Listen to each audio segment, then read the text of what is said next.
A very rich man was about to propose to his longtime girlfriend.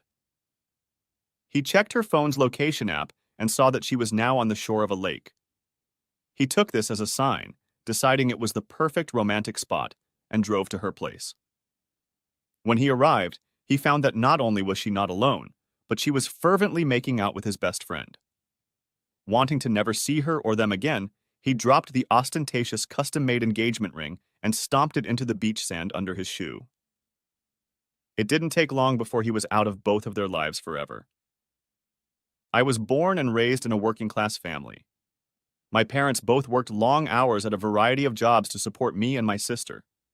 She was a year older than me, so I became the guardian of my younger brother, though she often resented my guardianship. We may not have had the trappings of wealth, but we were the envy of many because of how close we were. Love was deep in our blood and permeated everything we did.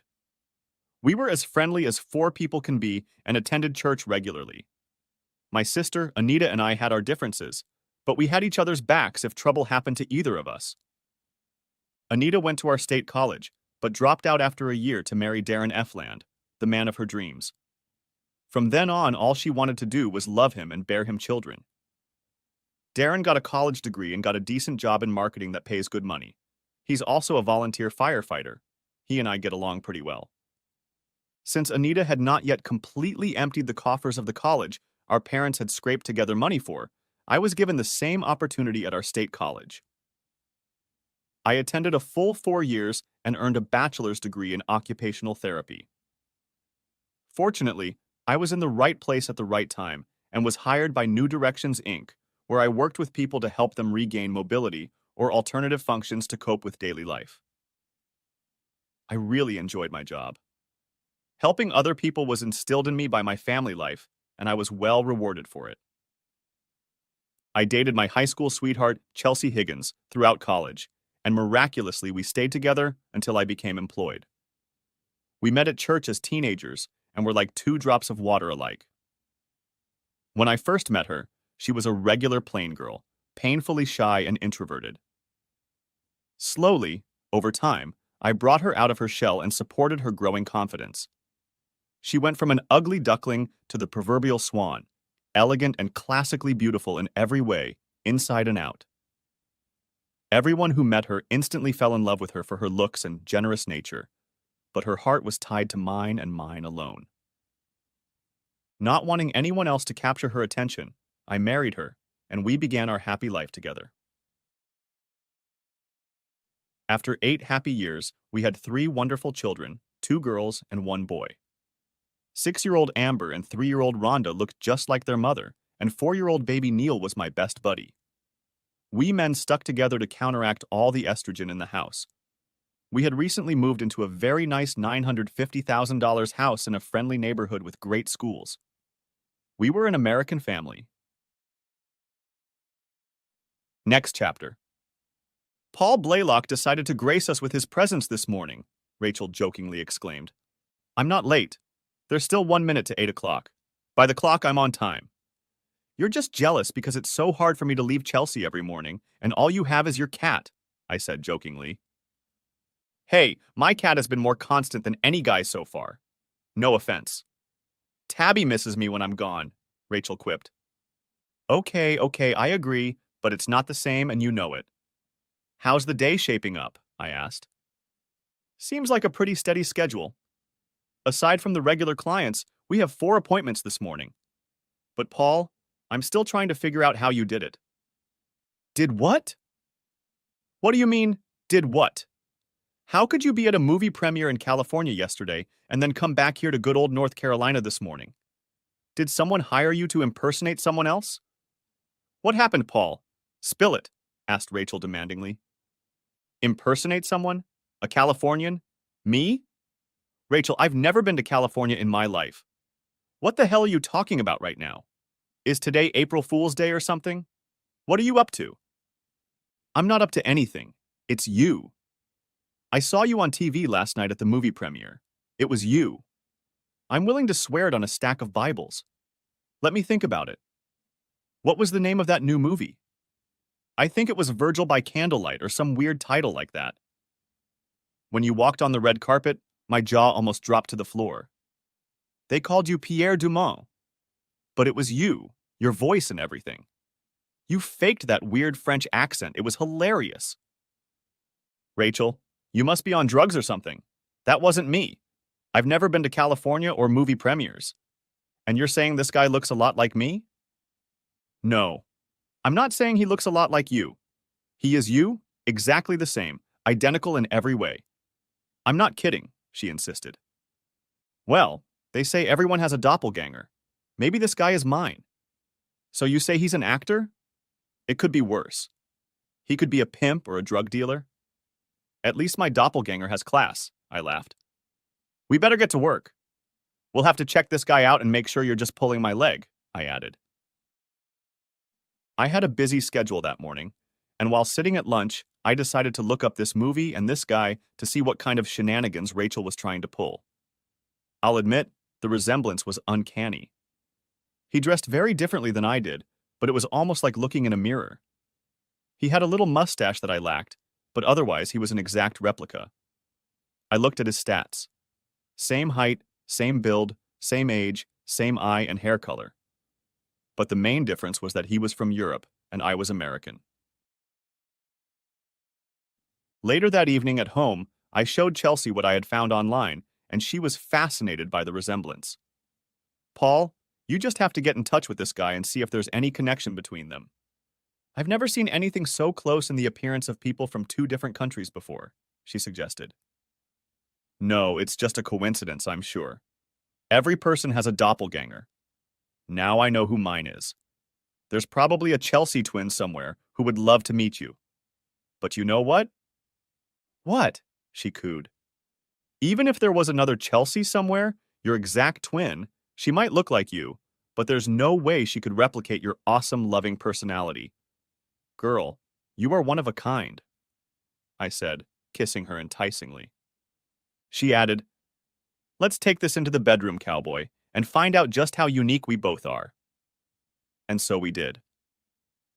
I no longer thought about the casual resemblance to this French guy.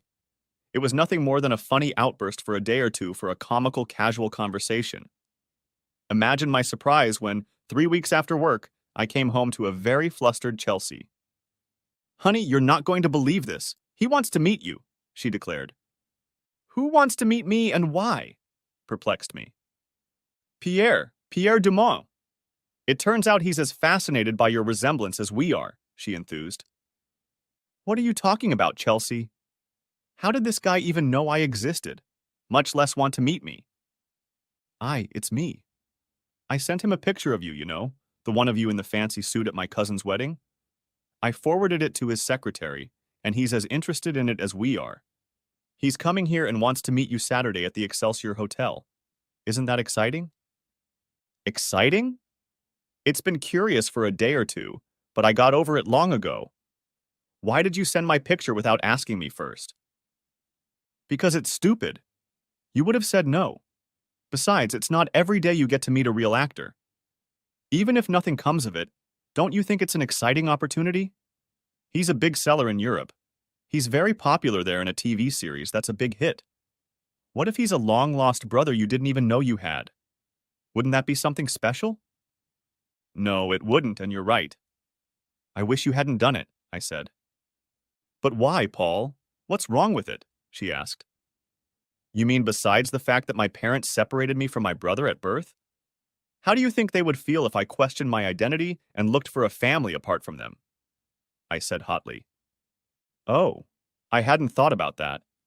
But your parents are wonderful people. They'll understand. They're very lenient, you know that, she said. That's true, but I wouldn't want to do something that requires their forgiveness.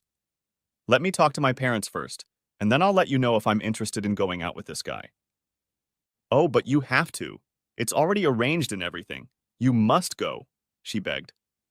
I didn't arrange anything, you did. If my parents would rather I not go out with this guy, then I'm not going. Do you understand? If it's that important to you, you can go. I will not insult my parents, no matter how much you want me to go out with this guy, I stated. But if you don't go, you'll embarrass me terribly. How can you do this to me? I haven't done anything to you except come home from work today and find you've been doing something behind my back. If you're embarrassed, you've embarrassed yourself, Chelsea. I didn't do anything to embarrass you, nothing at all. She took on a dejected look. She knows full well how devoted I am to my parents and how I look up to them. Go ahead and talk to them, Paul. I understand all that. But show them his picture and explain how strange it is that you look so much alike. Maybe they'll be as curious as I am, and they'll give you their blessing. The next evening, I stopped by my parents' house and talked to them about the unusual situation. They were as puzzled as I was, but then shocked me with news they had never told me. My mom began the story this way. Honey, you're an adult now, and in light of this strange situation, it's time for you to learn something about yourself. Your father and I tried desperately to have children, but without success.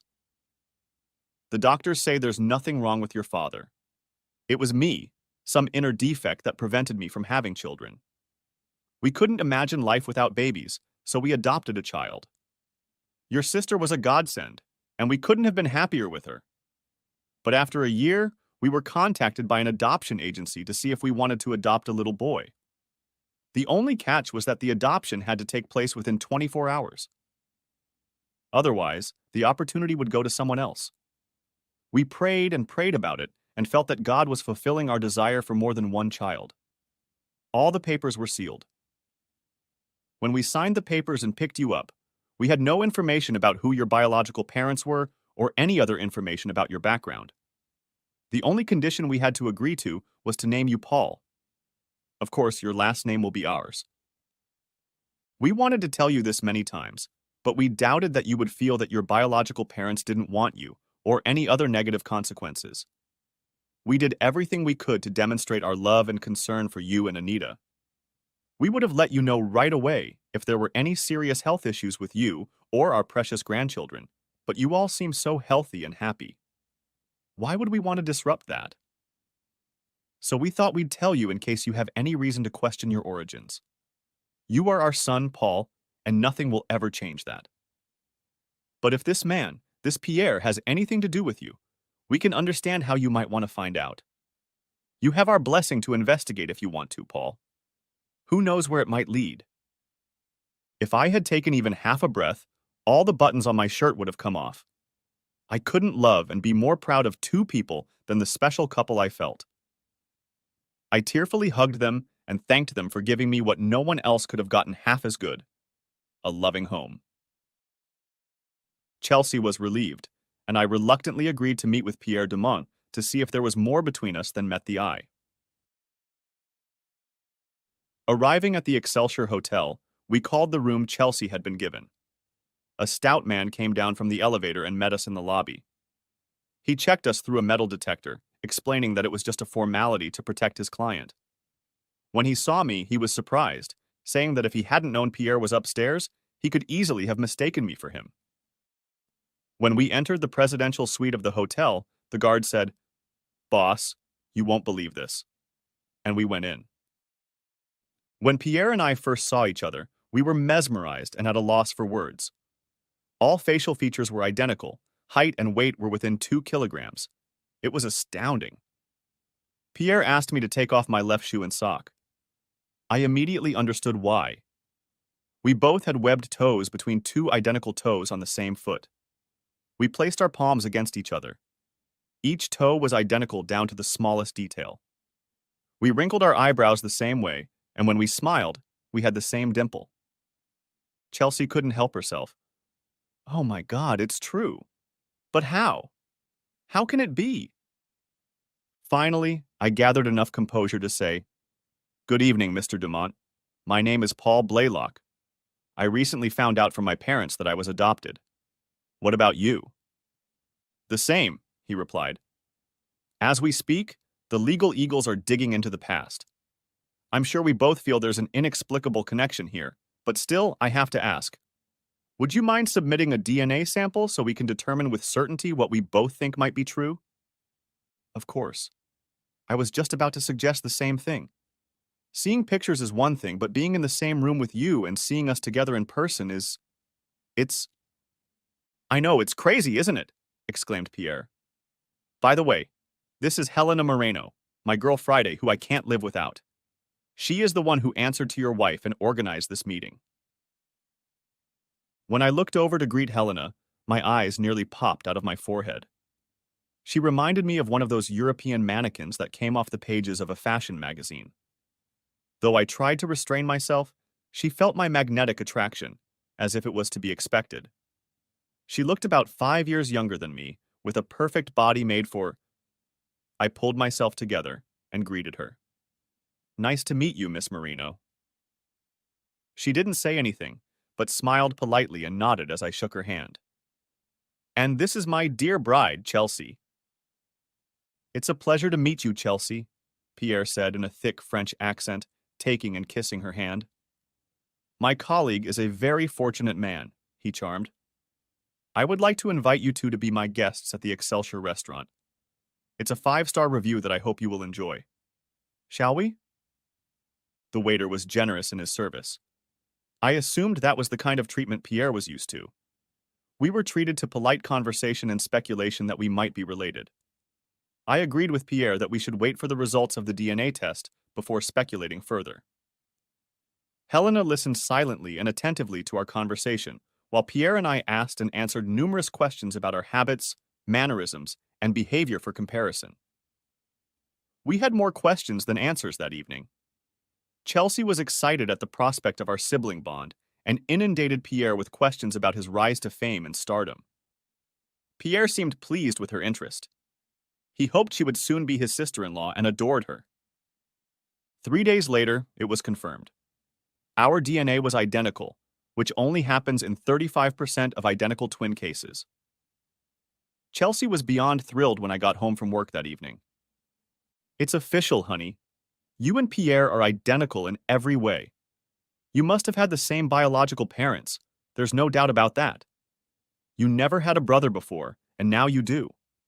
And he's rich as hell.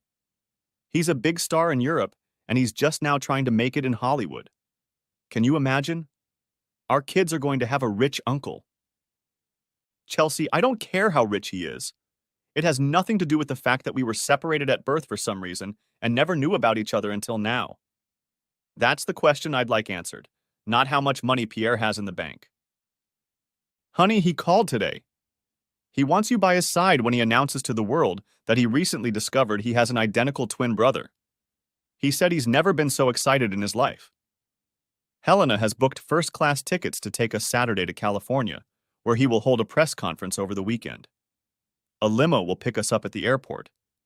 Isn't that exciting? Chelsea, I just found out for sure I have a brother. I'm not interested in all the hype associated with his acting fame. I have no desire to be the center of attention. That's his business, not mine. I'd rather he and I just spend some one-on-one time to get to know each other better and lay the groundwork for what I hope will be a great relationship in the future. We still have many questions to answer. For example, who are our parents? Why were we separated at birth? Why were we put up for adoption and not taken in by close relatives? Why were the records sealed? Why didn't our birth parents want us to be together? How did he end up in France and I ended up in the States? 2 different continents. Where are our birth parents now? Are they still alive? I know, honey. That's part of it too, and you're right. All those questions would be nice to have answers to. Pierre said he's flying in to see us Saturday afternoon and we'll be his guests at an expensive hotel. We'll have a nice dinner, visit a few clubs, and have a press conference on Sunday. I can't believe we're related to a famous actor. He's famous in Europe, Chelsea, not here in the States, but I'm sure he hopes to change that. I hope he doesn't use our newfound status as a publicity stunt to enhance his career. What does it matter if that's the case, dear? How can it be a bad thing? Do you want the paparazzi and celebrity hunters looking for us and bothering us here at home trying to get at him? If everyone knows about us, they might want to interview us about our life story and all that.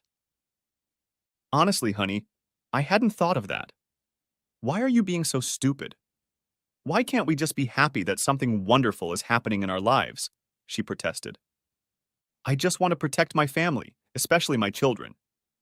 I've read horror stories of celebrities being harassed and losing the privacy of family members.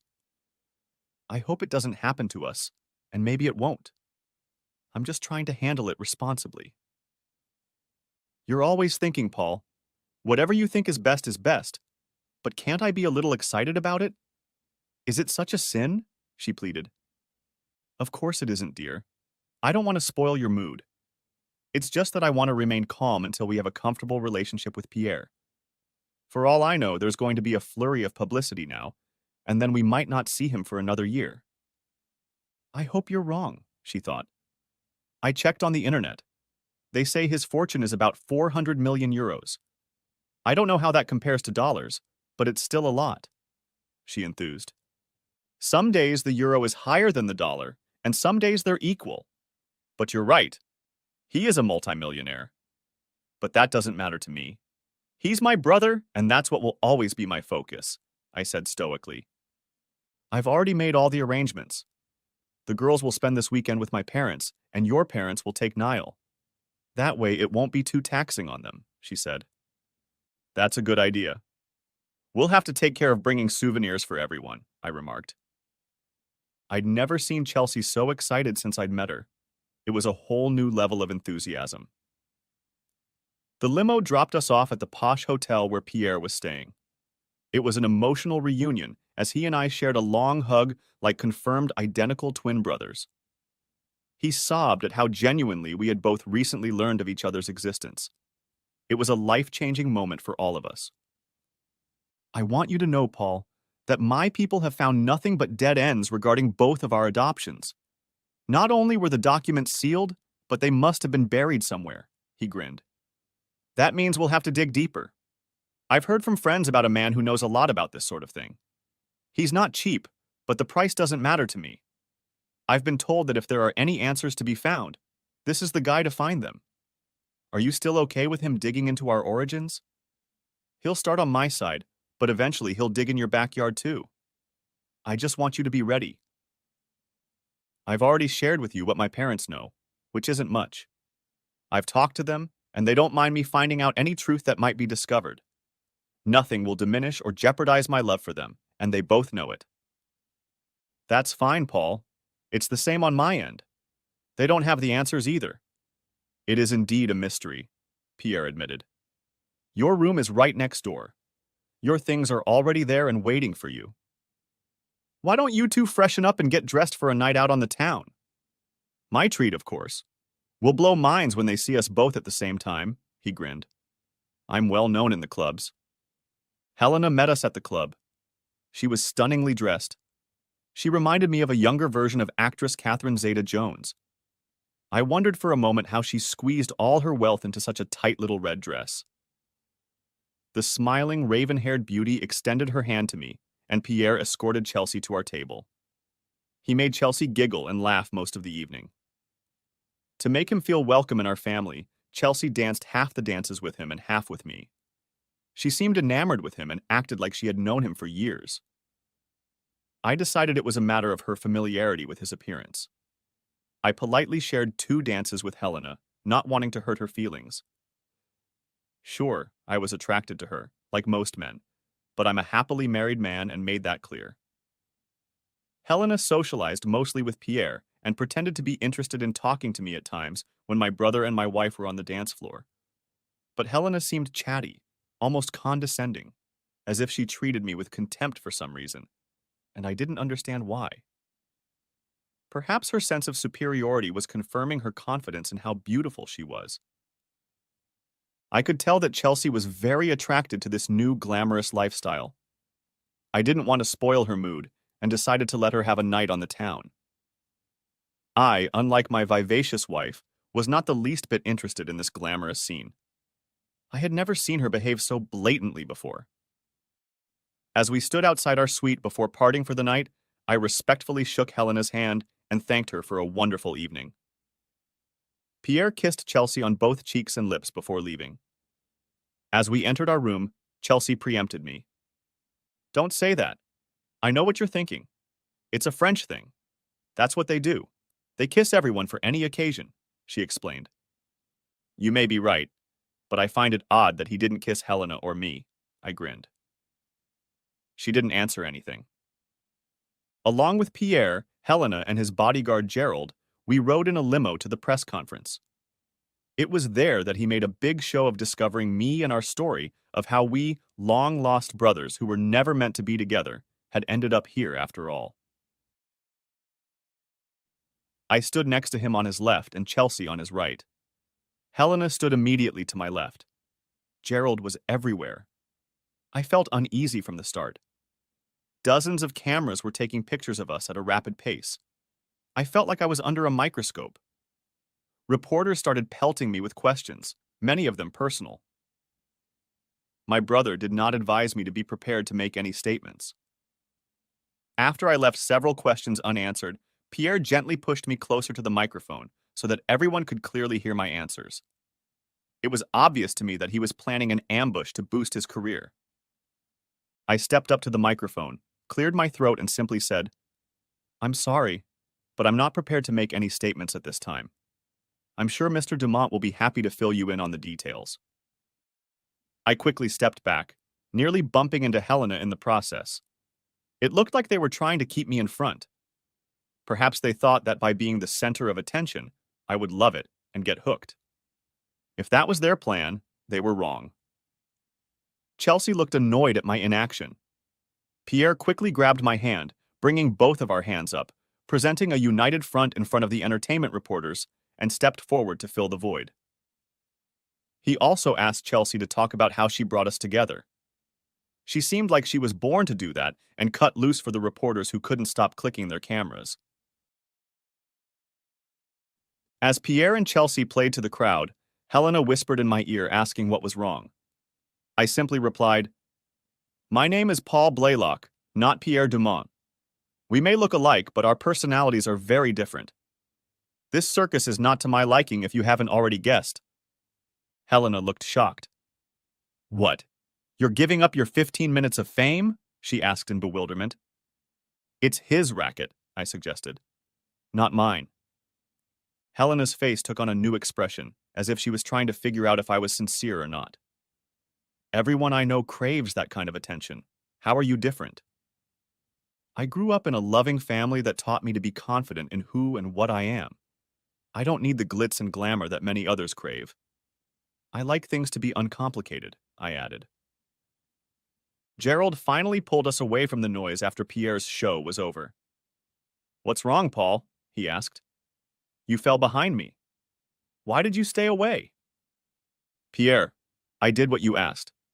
I flew here, attended your press announcement, and had my picture taken with you at least 1,000 times. You didn't mention that I would need to give a speech, so I was unprepared. This is your department," I explained. Obviously, that's Chelsea's calling. She saved the day and kept the momentum going until they stopped asking questions. "You have such a tenderfoot attitude here, Paul. You really are a lucky man." Chelsea just glowed. Pierre continued, "Oh mon Dieu. Look at the time. We need to take you two to the airport to catch a flight. If you miss it, the next flight will be a red-eye, and I know you don't want to deal with that. Your luggage is already in the trunk of the limo. My driver will get you there on time. One more thing before you go. Tell him, Chelsea." Pierre nudged her. She looked like she was barely holding back. "Right. I almost forgot. Paul, guess who's staying with us all next week?" "Your mom?" I teased. "No, silly. Pierre. He said he's taking a break from work right now and has some free time. He said he wanted to get to know you better, so I asked him, why don't you stay with us next week and you two can talk all night long if you want? He can use the spare bedroom. Wouldn't that be wonderful?" "But what about his safety? Where will Gerald and Helena sleep?" I inquired. "Oh, they'll be nearby at the Excelsior," Pierre explained. "Besides, I have a few other ideas for security that I think you'll like. Thank you for the invitation, Paul. I'll see you tomorrow night then." Tears flooded our eyes as we both realized our permanent connection. We were both still in shock at the whole thing. Chelsea chattered most of the way home. I barely uttered 2 words. I was unaccustomed to being jumped on in my own home. I let her babble on and on. I picked up the kids and took them upstairs for their nighttime bath. Chelsea was constantly on the phone with her friends, cheerfully recounting the events of the weekend as they unfolded. As the evening drew to a close and we were getting ready for bed, she gave me a hug and signaled she was ready. Sorry, honey, time zone change. Tomorrow is going to be a busy day. Another time? I asked. You've never turned me down before. What's going on, Paul? You've also never invited a man we've only recently met to stay with us for a week without discussing it with me. I boiled over. Is that what's bothering you? He's your identical twin brother, for heaven's sake. I thought you'd jump at the chance to see him here. He's an amazing man. Wait until you get to know him better, she hinted. You mean the way you already know him? From the way you've been crazy about him all weekend, I got the idea you'd let him replace me in a heartbeat. Paul, you're jealous of your own brother? That's the stupidest thing I've ever heard out of your mouth. You need to stop that kind of talk immediately. Do you hear me? You're crazy. Really? What are you two going to do all day for a whole week alone in this house while I'm at work? Next week, you are going to be with him a lot more than I am. Maybe by the end of the week, you'll be able to tell me all about my brother and all the things you've learned about him that I haven't had time to hear. And next week, maybe I can spend time with your parents and tell you all about them. I said hotly. You stupid asshole. I was going to give you some love tonight, but not now. She resented. I get it. You're saving it all for my brother, aren't you? Screw you, she growled. Not tonight, dear. I have a headache, I stated sarcastically. Needless to say, not a word was spoken between us for the rest of the night. Waking up early Monday morning, I didn't feel like apologizing. I was sure she felt the same way, so I quietly got dressed and slipped out to work. I'm sure she'd memorized the time of his arrival and would make sure Pierre was settled in. I, on the other hand, wanted to get back to work and get my mind off this crazy roller coaster ride. Rachel was ready to go as soon as she walked through the door 30 minutes early. How did you manage to get ahead of me at work? Did Pierre really teach you how to act like a professional? She joked. I'm afraid he hasn't. He's coming today to spend a week with me and get to know me better. Chelsea invited him over yesterday, and he jumped at the opportunity. I asked her what she's going to do all week alone with him while I'm at work. I was watching the entertainment news yesterday. I saw a lot of him and a lot of Chelsea, but not so much you. What happened? Asked Rachel. Apparently he wanted me to give a big speech, but forgot to tell me about it. He craves publicity, and Chelsea seems to too, but it's none of my business, so I just let them deal with it. Are you sure you want to leave that snake alone with your wife all week? Why do you ask that? I asked. There's not much news about him here in the States, but if you go online and search the English versions of some French publications, he has a reputation as a playboy. He's been married and divorced 4 times. Each time due to infidelity, and most of his partners were married. In a candid interview he gave a few years ago, he explained that married women are like catnip to him. They are a forbidden fruit that he finds irresistible.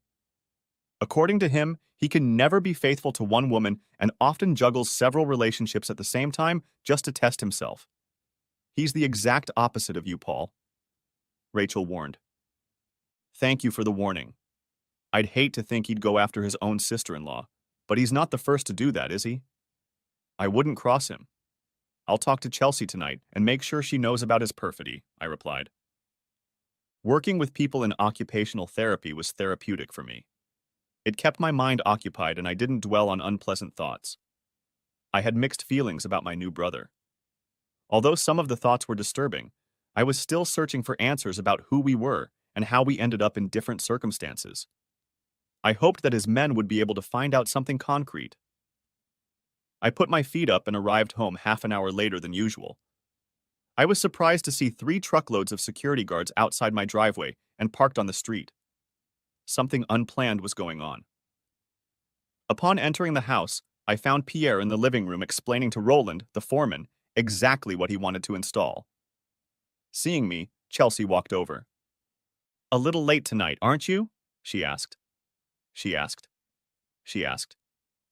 As you know, Chelsea, every day is not like a day lived in a pattern. I'm not about to give up on a patient in the middle of a breakthrough. You know that. What's going on here? She smiled. It's a gift from Pierre for letting me let him stay here this week.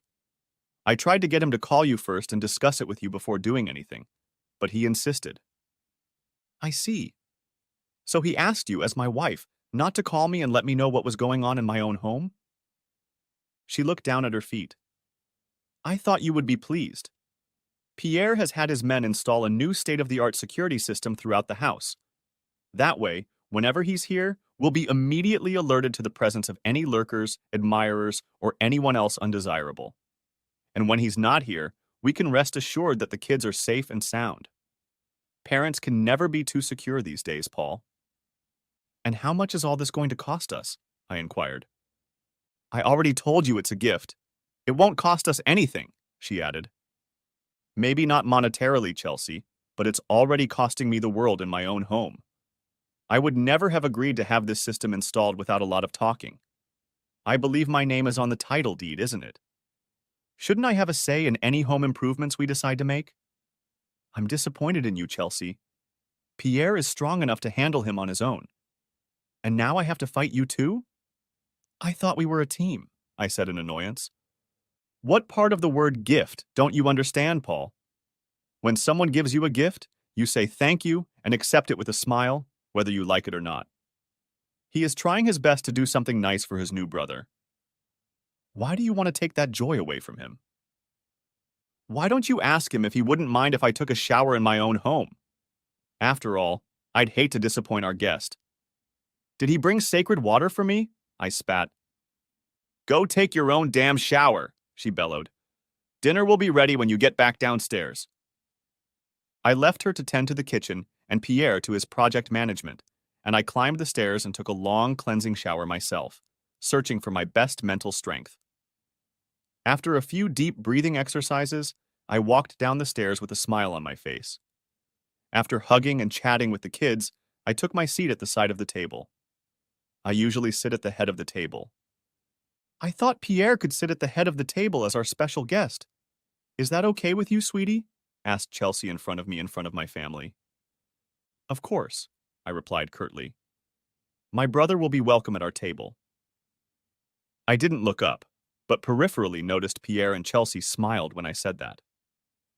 What's this? I asked, looking at the food I'd never seen on our kitchen table before. Chelsea glared. Isn't it wonderful? Pierre brought authentic French cuisine so we can taste his homeland right in our kitchen. Okay, I'll ask again. What is it? Pierre jumped up enthusiastically. Allow me, brother. Today's delicacies are 3 of my favorite dishes: escargot, vichyssoise, and bouillabaisse. Escargot is an edible snail appetizer, served in a shell with a sauce of melted butter and garlic. Vichyssoise is a thick, creamy soup of potatoes, leeks, and onions served cold. And bouillabaisse is a heavily spiced stew of several kinds of fish and shellfish. Yep. What do the kids eat? My oldest daughter Amber smiled and replied, Daddy, we're having fish sticks. Mom said we should eat seafood like you adults, and we don't like it, she said, wrinkling her nose and pointing to the French cuisine. I looked at Chelsea. She knew exactly what I was thinking and what I was about to say. No, there were no more fish sticks left. There were only enough for the kids. Why don't you try something new for a change? It won't do you any harm to try a different culture, she said dismissively. Pierre looked amused but remained silent. Excuse me, I'll be right back, I announced. I walked over to the kitchen island, gathered some things, and made myself 2 peanut butter and jelly sandwiches before returning to the table. Really, Paul? Peanut butter and jelly? You're not even going to try it? She said. The kids clamored in unison. We want peanut butter and jelly too. Okay, Daddy. Can we have some? We don't like fish sticks. I laughed out loud. I guess I'm a kid at heart. I cut 2 sandwiches in half, gave each of the 3 kids half a sandwich, and went back to the island to make more. It was obvious that Chelsea was embarrassed by my behavior and disgusted, but I wasn't trying to impress my brother like she was. Truth be told, I don't think Chelsea loved French food as much as she pretended to. Until tonight, I had never once seen her eat any of them.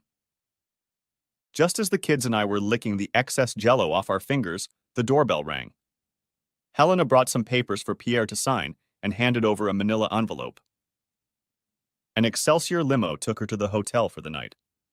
Pierre looked at me and said, "That's it, Paul.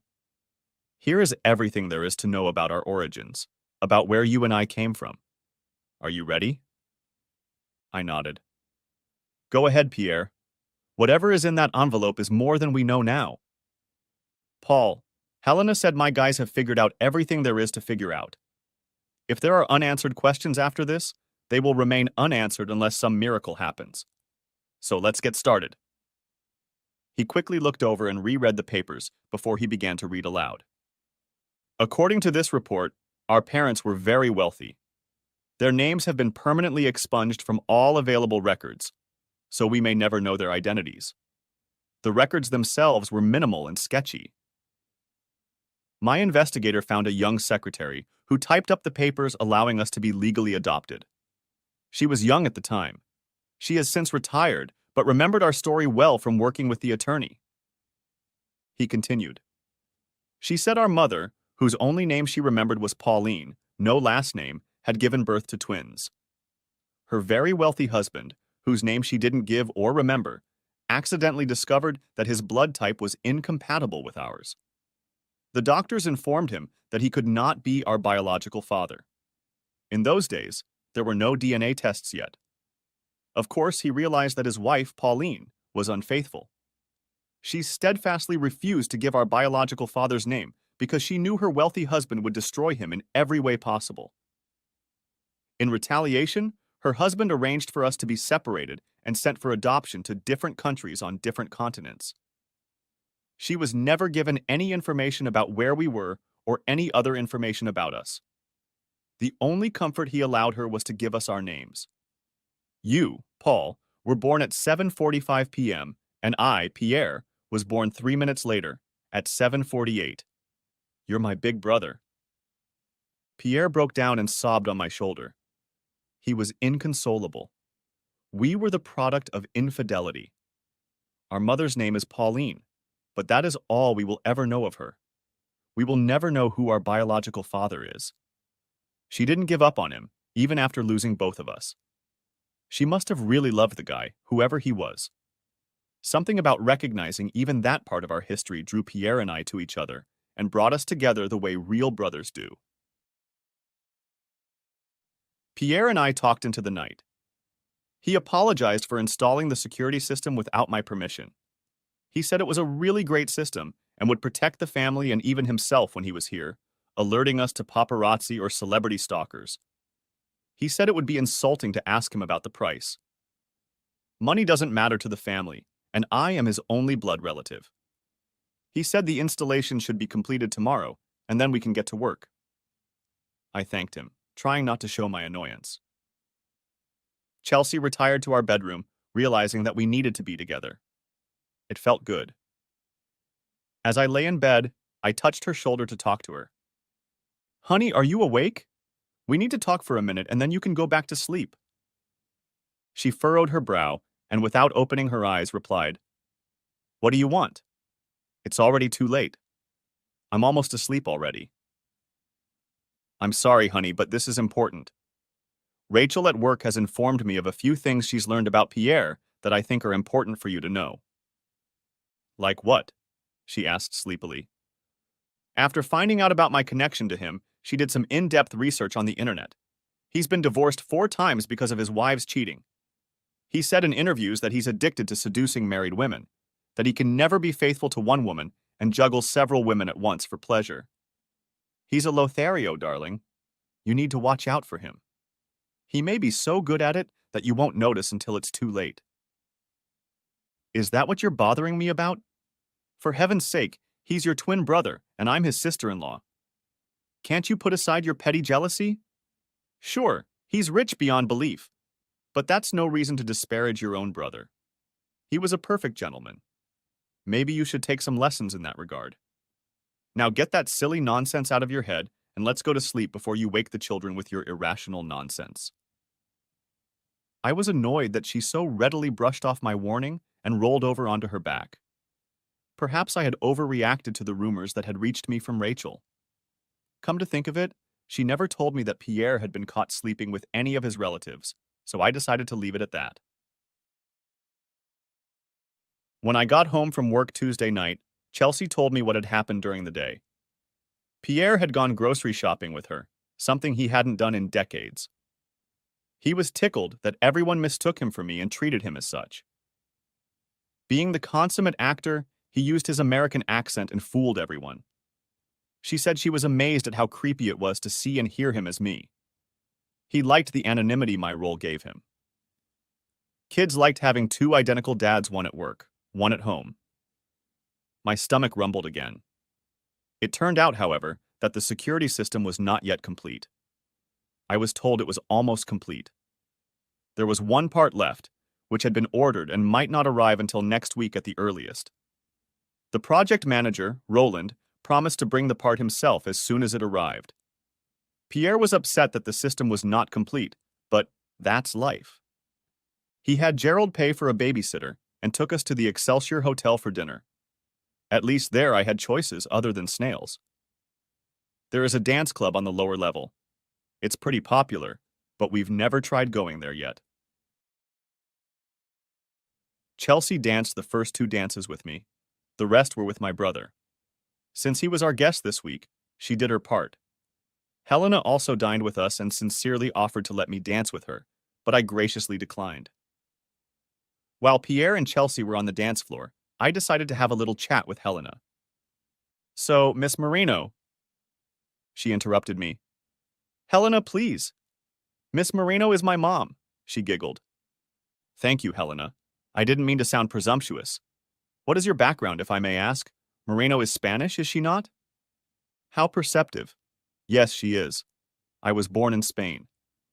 My parents divorced when I was 7, and my mother moved us to France for a new job at the consulate. I've been living there ever since. I took English in school and learned Spanish and French in my native language." "Your English is very good. I can barely pick up your accent, except when you speak French with Pierre. Alas, I am not bilingual. I'm curious, are you Pierre's personal assistant, secretary, girlfriend, or what?" "Or what?" she replied. "What do you mean?" "It means I'm what he needs. If he needs a personal assistant or secretary, that is me, someone to run his errands, again me, to take care of anything or anyone he wishes, then I am it." "You mean there's nothing you wouldn't do for him?" "Mostly," she admitted. "He rewards me very well. Basically, my life revolves around him, his wants and needs, 24/7, and I don't come cheap." "But doesn't that make you—" "What? A professional escort? You can call me that if you want. For what I get paid, I don't care what you or anyone else thinks of me.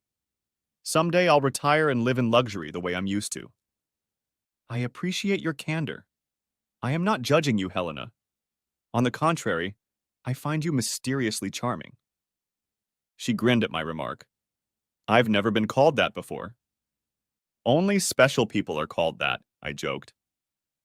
She looked at me strangely when I said that. The next day, Wednesday night, Chelsea was acting a little weird.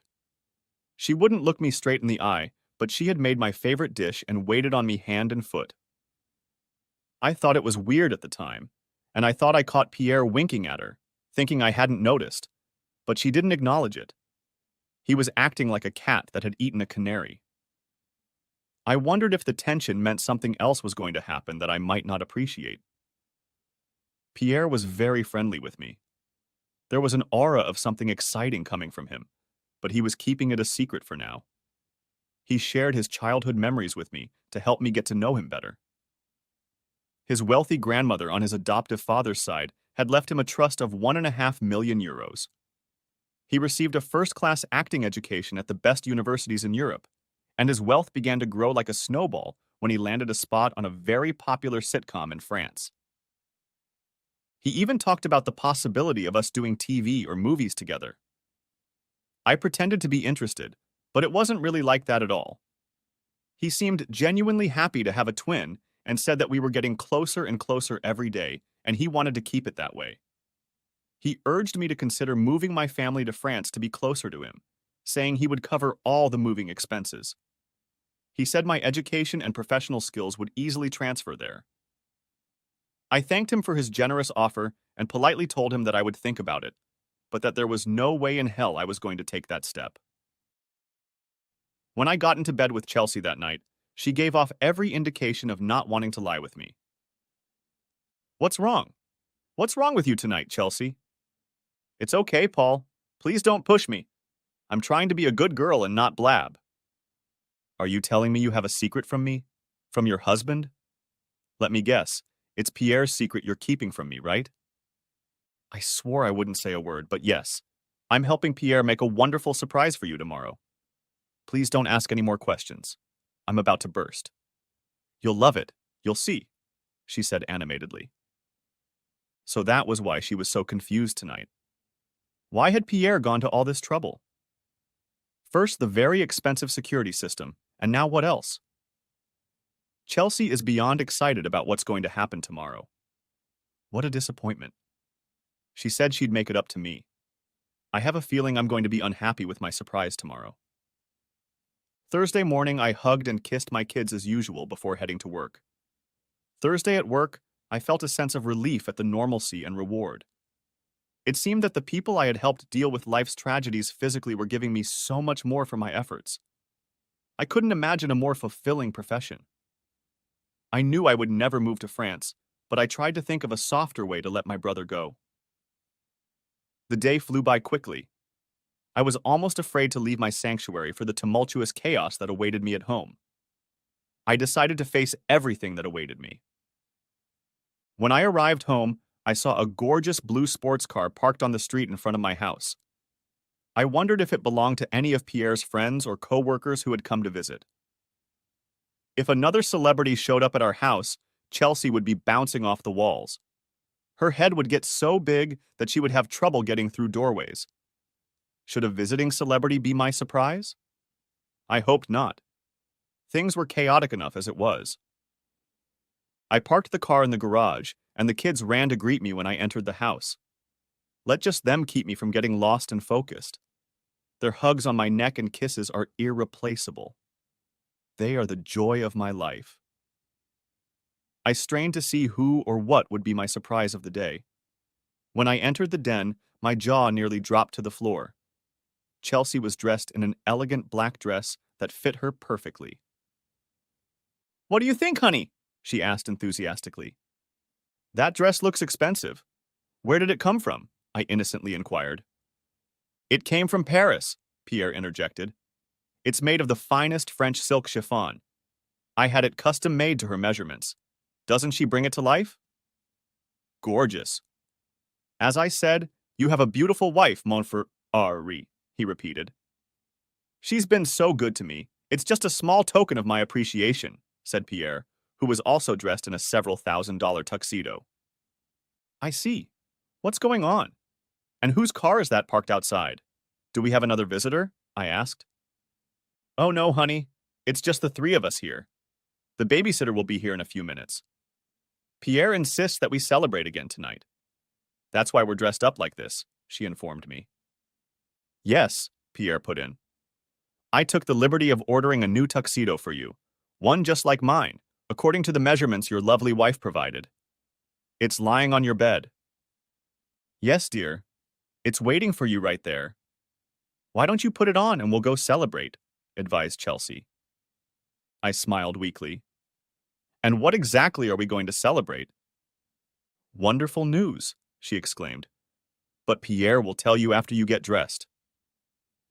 10 minutes later, I came down the stairs in one of my usual suits. "What? What happened? Why aren't you wearing your new tuxedo, honey?" she asked. "The pants were a little tight," I lied. "I couldn't manage them, but I'll be fine in this suit." "Idiots! I'll rip their heads off," exclaimed Pierre angrily. "I have no tolerance for incompetence," he muttered. "The tuxedo is all right, Pierre. There's no trouble with the suit. The problem is me. I've put on a few pounds lately and I've gotten too big for my pants, When I lose a pound or two, I'm sure it'll fit perfectly. Thank you for the gift of fine clothing on behalf of me and my wife. A gift? Ah, yes, the clothes. But that's nothing, brother. I have a lot of time and bonding with you to catch up on. And since you and Chelsea have been consummate hosts by inviting me to your place this week, I have 3 things I want to share with you right now before we head out to celebrate. The sports car parked outside was a new French-made Venturi fetish car. We had to work hard to get it here so quickly. It's named Fetish, given the sensations this car evokes behind the wheel. It's the French equivalent of the American Tesla, but it's much cheaper and has a lower profile. Did you know that the French were the first to produce an all-electric car? It belongs to you at no cost, my twin. The title is already in your name, and I dare say you'll be the talk of the town every time you ride it. Pierre only smiled at me. Nah, so that's what Chelsea and him were keeping a secret from me. The thought of how much a specialized car like this might cost rattled around in my head, but I hesitated to ask. We must be talking hundreds of thousands of dollars.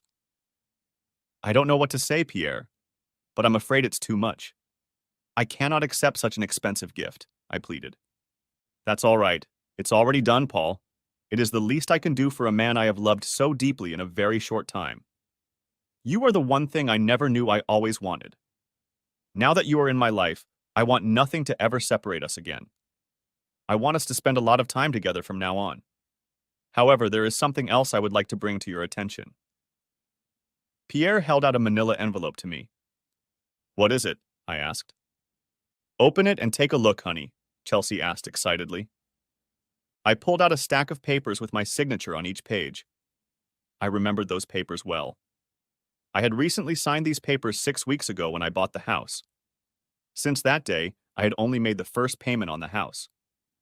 Right on top of it was a trust deed with a stamp and signature indicating it was paid in full. I may not have known the value of the car, but I knew damn well the amount of my $950,000 home loan. It was a 30-year mortgage.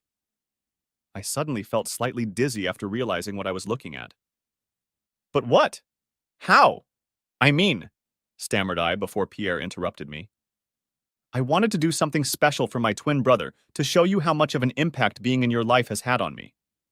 I could buy you 50 houses like this and still be in your debt, Paul. The richness and intensity of the love and brotherhood you've already given me is beyond comparison. Do not even try to refuse. These 2 tokens of my love and affection for you both give me great joy. This is the beginning of a new life for both of us, and I can't wait to see our bond continue to grow. Isn't he wonderful? Isn't it wonderful, Paul? I sobbed with joy when he first told me that. I was stunned to the core, Chelsea exclaimed.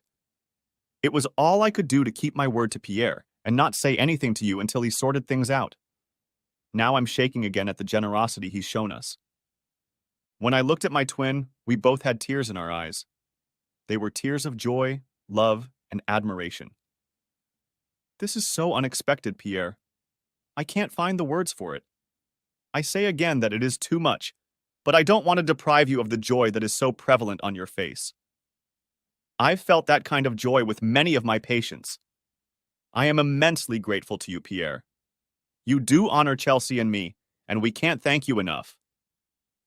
Pierre replied, Oh, 222222. We must hurry so we are not too late with our reservations. I have another minor matter to discuss with you, but it can wait until after our evening meal. We'll talk then, suggested Pierre. Chelsea and I hugged each other tightly and headed to the waiting limo. Helena and Gerald were waiting for us in the limo. Before getting in, I quickly walked around the Venturi fetish car and whistled loudly. Pierre marveled at my approval and said, She's a beauty, isn't she? I nodded in affirmation. Once in the limo, Helena, Pierre, and Gerald started talking in French. At least to me it seemed to be rapid fire. I didn't understand a word of what they were saying, but I knew they had business to catch up on and didn't mind one bit. I was still floating on a cloud after the 2 shocks I had just received. After being the recipient of an unprecedented bounty, I felt guilty for being so petty about the tuxedo. It fit perfectly, but I was stubborn about having something imposed on me like that. but the gifts of a car and a house were just prohibitive. I had never felt so small as I did at that moment. While they chatted in French during the ride, during which Gerald giggled a lot, and all three of them furtively glanced at me, I used my cell phone to sneak a look at the cost of a French Venturi fetish sports car. There weren't many here in America, but the ones I saw were priced in the neighborhood of $425,000. I suddenly realized that my twin brother had altruistically given me an amount in the neighborhood of $1,375,000 as if it were nothing. It was a truly humbling experience for me. We were taken to an exclusive restaurant whose chef was creating Epicurean delights. Not recognizing a single word on the menu, I asked the waiter to describe 3 specific dishes I was considering. When the word steak came up in one of his descriptions, I immediately chose that option. Pierre placed an order for Chelsea, and she seemed happy that he did. While we waited for our food, Pierre shared his idea. "Paul, I can't put into words how much this week has meant to me when you and your beautiful wife invited me into your home, into your life, and most importantly, into your heart." Saturday morning, I must leave for my home in France. Unfortunately, several business matters require my attention. It occurs to me that I would be an inconsiderate rascal if I did not reciprocate and invite you both to join me for the whole of next week as my guests. It would be even more wonderful if you could agree to stay there for 2 weeks rather than 1. We still have a lot to learn about each other, and this will give us both an opportunity to do so. I shall be busy with work during the day, as you were last week, but the evenings will belong to you. I should like very much to show you the best of France. I hope you will love it as much as I do, and at least consider moving there so we can stay close. Now that I have you in my life, nothing would give me more pleasure than having my twin brother around me every day. Could you ask at work tomorrow if you have next week off so you can come visit me? It would mean a lot to me. It's all as my treat, of course. Please, Paul. You have at least 10 days of unused vacation accumulated. What better way to spend it than to spend it in Paris and see the best of France? Pleaded Chelsea. It's true that I'm due 2 weeks of vacation, but I don't like it being taken away without giving Chelsea and I a chance to discuss things thoroughly in private. Apparently, she'd already come to the conclusion that she wanted to go. After just being overwhelmed by Pierre's unbridled generosity, I'd feel as small as a worm if I didn't honor his request. Besides, I genuinely wanted to get to know my brother better. It turned out that he was quite a remarkable man, more remarkable than I had previously thought. I can guarantee it, Pierre, and we will gladly accept your courtesy. I have seniority on the job, so I see no reason why they won't allow me to ask for a vacation, even if it's a short one. I will be sure to contact my supervisor in the morning. Chelsea and I are both looking forward to spending more time getting to know you better. The kids will benefit greatly from visiting another country. It will be the perfect vacation for our whole family, I shared. Ah, yes, the little ones. There might be a problem with them coming on such short notice, Pierre suggested. How so? My brother, when I asked her, Chelsea informed me that while you two have passports in perfect order, your children do not. And with all my wealth and resources, even I cannot rush the federal government to issue passports to your children overnight. It's simply not possible. With your permission, I will arrange for Helena, my assistant, to stay here and take care of all your children's needs while the 3 of us enjoy each other in my home country. If you are not comfortable with Helena, you may, of course, take care of your children at my expense, as you see fit. Passports. I had forgotten about that. We had mentioned that we would apply someday, but we didn't think of it at the time. As much as I hate to leave Amber, Niall, and Rhonda behind, it's still a great opportunity for Chelsea and me. I don't mind Helena being in charge of them if Chelsea doesn't, I agreed. Chelsea nodded in agreement. Helena contributed, I will guard them for the rest of my life. They are exceptionally well-behaved children, and I will be honored to take care of them for as long as you need me to. She seemed sincere. Pierre jumped up again. Then it is settled.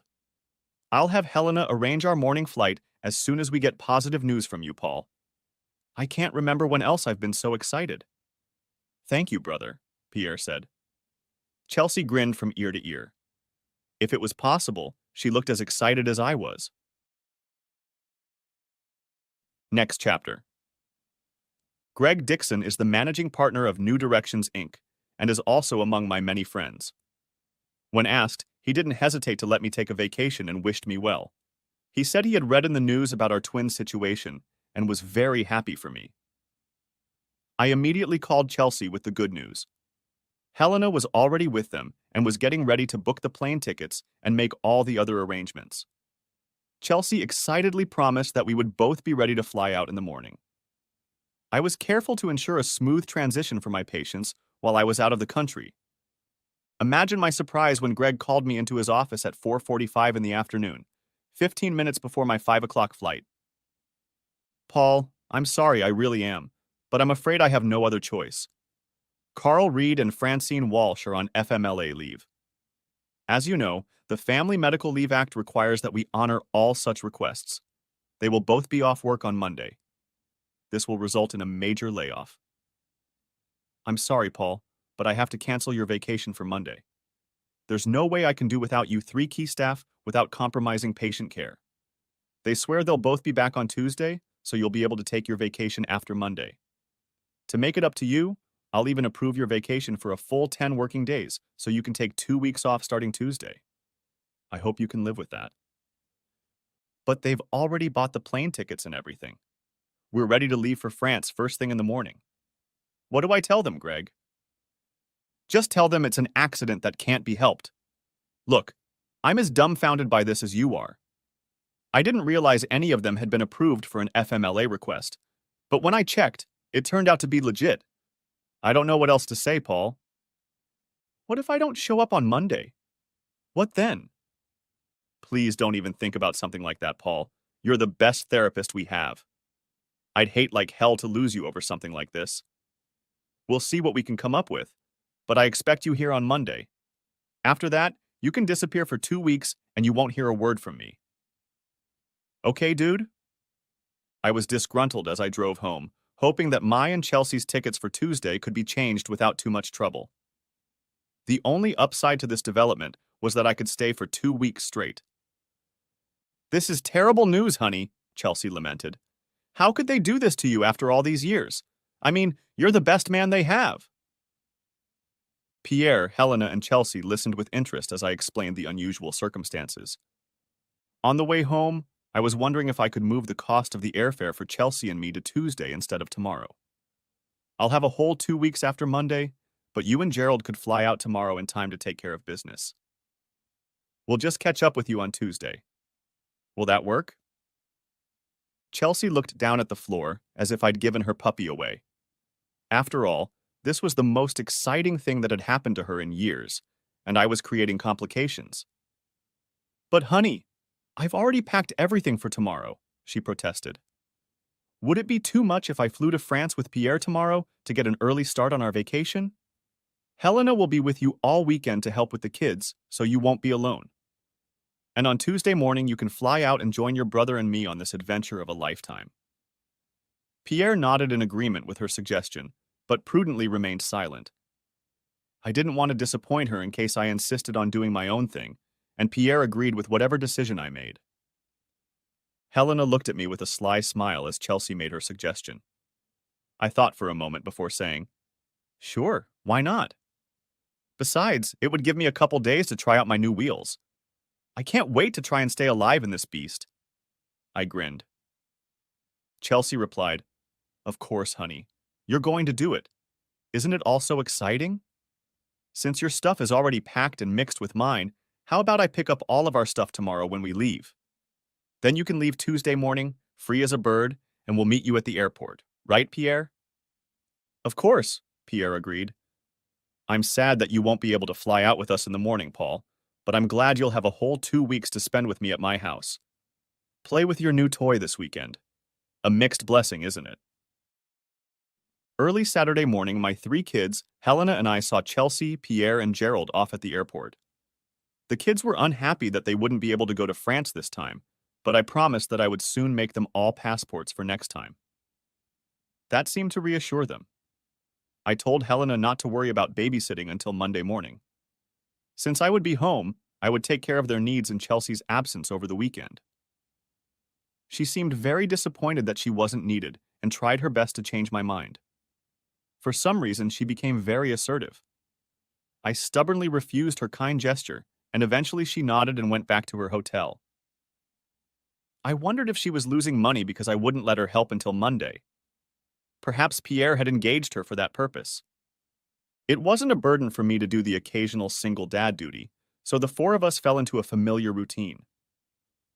Chelsea had made Amber promise to help with her younger brother and sister before she left, and she took to her role like a duck to water and immediately began bossing them around.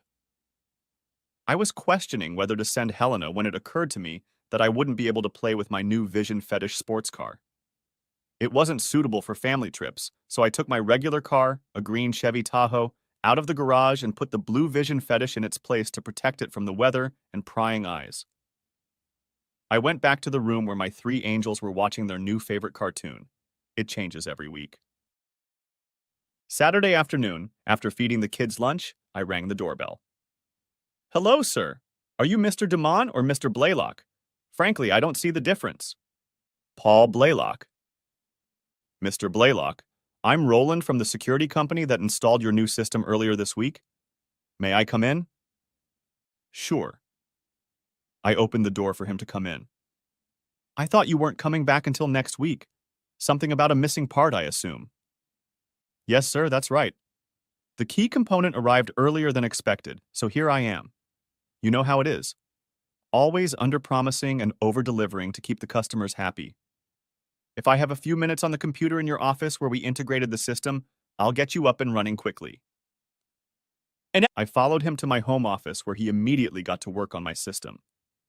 All that's left to do is install this security key into one of your USB plugs. Your system has been working relentlessly since we installed it on Monday.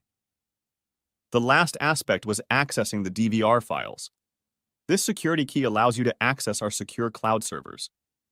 It is programmed to access your files from this single location. If you have this computer and this key, you can access all of your files and no one but you can. No client can access your files, and you can't access anyone else's files. This is an extra layer of protection for you as our client and for us as your provider. We take the security of your data very seriously. Cameras are installed in every room of your home except bathrooms. This also applies to the bell cameras. They are all motion and voice activated. Once the activity and sound stop, a file is logged with time and date stamps for your records. Keep in mind that you will not be able to delete any recordings directly from the cloud. You can only access them. We do have a procedure for deleting records, but it involves notarized forms and paperwork. Roland continued, "Okay, now you have it all set up. Would you allow me to demonstrate how to access your records?" I nodded. 2 clicks and a screen with many sections opened in front of me, displaying all the numbered cameras in real time. Another click took him to a series of log files of past recorded events related to my unique account number. He randomly clicked on one of them, showing us all eating in the kitchen that night as I made peanut butter and jelly sandwiches for French food night. Then he clicked on another random file for Wednesday afternoon, and after a few seconds he awkwardly clicked to close the file. I apologize. Please don't be embarrassed, sir. We see files like this all the time. You and your wife were obviously enjoying a vacation together. The system doesn't know when to record and when not to record. You can easily disable the camera for a certain period of time to prevent unwanted private recordings like this one. Just follow the links and everything will be done for you. Do you have any other questions, sir? Yes, just one, if I may. Can I download and save any of my archived logs for playback as a separate file on your system? Yes, sir. This is one of our most popular features. Many customers build their own personal libraries of such files. When viewing any of your files in the cloud, simply right-click anywhere on the playback screen and select Save As. The files belong to you, and you can do with them as you see fit. We protect them from unauthorized access in the event of a crime, such as robbery or assault. For your protection, we maintain the chain of evidence required in many legal systems. You have been very helpful, Roland. Thank you for your time. We shook hands, and he drove off in his truck. I sat there in a daze. My mind had exploded, and I was trying to get my brain to function again. The tape showing Chelsea and I doing this wasn't in the master bedroom where she and I always had fun, and I was at work at the time of the tape. She wasn't doing it with me. Rachel's premonition had come true. Of course, just because I had only seen a moment of them having fun in the spare bedroom didn't tell me the whole story. I wanted to know as much backstory as possible. I immediately decided to download and scan all the recordings made before they left for France. I wanted to hear all the conversations, as well as learn about everything they did behind my back. Apparently, Pierre had not quite correctly visualized the actual working state of the security system he had ordered. He mistakenly believed that it was missing parts that prevented it from functioning. It must have been nice to have a twin brother for a short time, but I knew I would be without a brother for the rest of my life. I realized that my hard drive wasn't big enough to hold all the files I had, so I started quickly scanning each one looking for the ones where Chelsea and Pierre were in the same room or on the same property. I made notes in the file names and dates and timestamps to keep everything in order. Chelsea texted me an excited message at 3:15 p.m. Chelsea, just arrived in Paris. It's already 9:15 p.m. here. I'm 6 hours ahead of you. The nightlights are amazing. I'm sure they are. Chelsea, how is Helena? Me, I don't know. Chelsea, isn't she with you? Me, no. Pierre is going to be so upset with her. She was supposed to be helping you. Me, I don't need help until a month from now. I sent her to a hotel before then. Chelsea, he will still be disappointed with her. Me, it's all my fault. Blame me, not her. Chelsea, if I call now, will I be able to talk to the kids? Me, sorry, I'm going to bed. Maybe later. I lied. Chelsea, okay. I'm not sure when I'll call again. Times are different. Me, okay. Chelsea, I'm really excited. I have to go. Me, okay. Chelsea, say hi to the kids. I love you too. Me, okay, bye. Chelsea, hugs and kisses. Me, bye. She didn't even notice that I didn't return her affection. I wasn't ready for a confrontation. But I wondered why Pierre was upset with me for sending Elena away. Did he think I was incapable of taking care of my own children? I packed up the kids and took them to Costco. 5 TB external hard drives were on sale for less than $100. I picked up 2 of them. Of course, while we were there, we had to go through the toy department, even though there aren't many of them there, except during the holidays. I let them each pick out one item within my cost range, which seemed to put them at ease. We stopped at McDonald's on the way back, and they expended a huge amount of energy in the indoor play area. We grabbed some fries and a milkshake to hold us over until dinner. Back home, I continued scanning the magazines that took up the rest of Saturday afternoon. With a mental exhale, I finished my quick search and ordered pizza for dinner. My trio could eat pizza 3 times a day and never once utter a word of complaint. When I tucked the last one in for the night, I realized they had trashed the house. I smiled at the fact that I had the honor of cleaning up after them. It wasn't an obligation for me. There was nothing more important in my life right now than the 3 of them. I tried not to think about what I knew Pierre and my wife would be doing tonight and before I arrived on Tuesday. Who was I kidding? There was no way I was going to get to sleep anytime soon, so I busied myself with downloading to my new external drives all 26 numbered files I had set aside for in-depth study. I had enough for one, but it almost completely filled up because the files were huge due to the high-definition format in which they were recorded. I ended up dozing off somewhere around 2 in the morning. I didn't need to set my alarm clock because 3 hungry kids were pushing me out of bed at 7 in the morning to make my signature pancakes. No, I didn't get enough sleep. And yes, the kitchen was a mess afterward. And yes, the kids had syrup all over them. But I still didn't mind one bit. Just as I put them away and got the kitchen looking presentable again, the phone rang. "Hi, honey. Can you hear me all right? I'm calling from France," said an animated voice. "Oh, hi, Chelsea. Hold on a second. The kids are here. They just finished breakfast." Without another word, I handed the phone to Amber, who carried on the conversation for a few minutes. One statement caught my attention when Amber said, "No, she didn't stay the night. She's not here. Daddy is looking after us himself." Why would Chelsea ask our daughter if another woman had spent the night here? I whispered to Amber to pass the phone to Neil and Rhonda to her. When 3-year-old Rhonda finally said, "Okay, Mommy, it's Daddy," I took the phone from her and turned it off so it wouldn't ring again. Chelsea could infer that Rhonda had accidentally turned the phone off and assumed that she had failed to talk to me. I waited 15 minutes before turning the phone back on. Almost immediately it rang again, but surprisingly it wasn't Chelsea. "Hey, Paul! How are things going with your newfound twin?" I couldn't help myself. I broke down and sobbed while on the phone with my sister.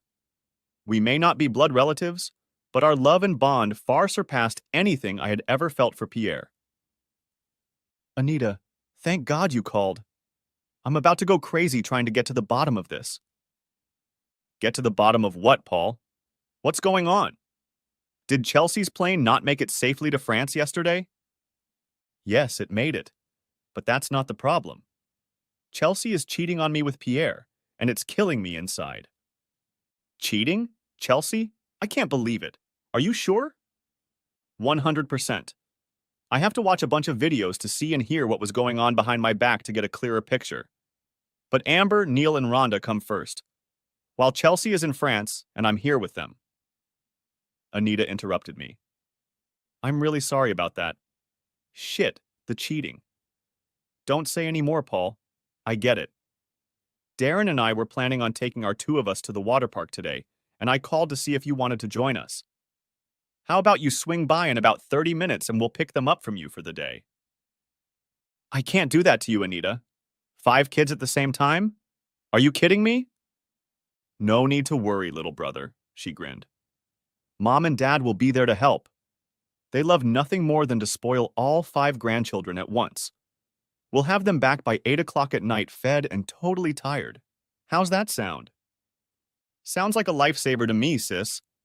The kids can have some real fun tonight, and I can go through all these notes and try to put something coherent together to prepare for the confrontation. Pierre is very rich, so I need to be extremely careful to confront him with only hard facts." Anita and I hugged as heartily as I had never hugged in my life as she left the house with my 3 children in tow. End of Part 1.